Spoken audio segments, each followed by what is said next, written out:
আচ্ছা, খাস্তা কচুরি তো অনেক খেয়েছেন, তবে চিকেন খাস্তা কচুরি কেউ খেয়েছেন কি? এইভাবে বাসি চিকেনের খাস্তা কচুরি আমি কিন্তু দুর্দান্ত স্বাদের বানিয়ে নিয়েছি আজ বাড়িতে।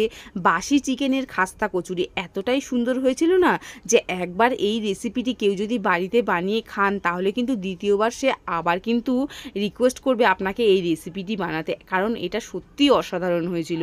তো প্রথমেই বলি, আমি এখানে না একটা গামলির মধ্যে আটা আর ময়দা একসাথে কিন্তু মেখে রেখেছিলাম, আর এদিকে আমি পুরটাকে বানিয়ে নিয়েছিলাম। আজকের পুরটা বানিয়েছিলাম একটু তাড়াহুড়ো করেই, তো সেই পুরটা কিভাবে বানিয়েছি সেটা দেখানো হয়নি। তবে আমি বলে দিচ্ছি, বাসি মাংস আগের দিনের আমাদের ছিল, তো কয়েকটা সলিড পিস ছিল ছিবড়ের মাংসগুলো, তো সেই ছিবড়ের মাংসগুলোকে না আমি ঝোল থেকে তুলে নিয়ে একদম হাত দিয়ে দিয়ে ছাড়িয়ে নিয়েছিলাম, আর সাথে দু টুকরো মতন আলুও ছিল মাংসর তরকারির মধ্যে। তো সেই মাংসর আলু আর মাংসগুলোকে ছাড়িয়ে নিয়ে আমি কড়াইয়ের মধ্যে শুধু জাস্ট নেড়ে চেড়ে একদম শুকনো শুকনো মানে তৈরি করে নিয়েছি। এর মধ্যে কিন্তু কোনো রকম আমি মশলা টশলা কিছুই দিইনি, যেহেতু মাংসর তরকারির মধ্যে সমস্ত মশলা দিয়েই রান্না করা ছিল, তাই আলাদা করে কিন্তু কোনো রকম মশলা আমাকে দিতে হয়নি। শুধুমাত্র আলুটা ভেঙে নিয়েছি আর মাংসগুলো হাত দিয়ে ঝুড়ো ঝুড়ো করে কড়াইয়ের মধ্যে একটু নেড়ে চেড়ে একদম শুকনো করে ফেলেছি।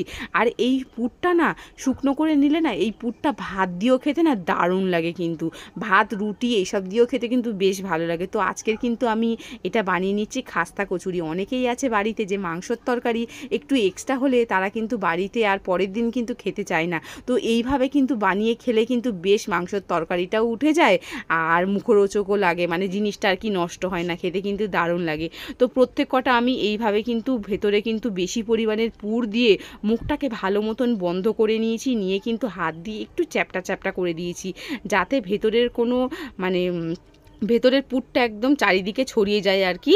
তো এইভাবে আমি প্রত্যেক কটা খাস্তা কচুরি আমি শেপ দিয়ে নিয়েছি। আর এদিকে এই খাস্তা কচুরিটা ভাজতে গেলে কিন্তু একটু ডুবো তেলেই ভাজতে হবে, তাই কড়াইয়ে বেশ পর্যাপ্ত পরিমাণে আমি একটু তেল দিয়ে দিয়েছি, আর সাথে গ্যাসের ফ্লেমটা প্রথমে হাই হিটে করে কিন্তু তেলটাকে একটু গরম করে নিয়েছি, নিয়ে তারপরে সমস্ত খাস্তা কচুরিগুলোকে একেবারে ছেড়ে দিয়ে তারপরে কিন্তু গ্যাসের ফ্লেমটাকে লোতে দিয়ে কিন্তু একদম লাল লাল করে কিন্তু মচমচে করে এই কচুরিগুলোকে ভেজে নেব।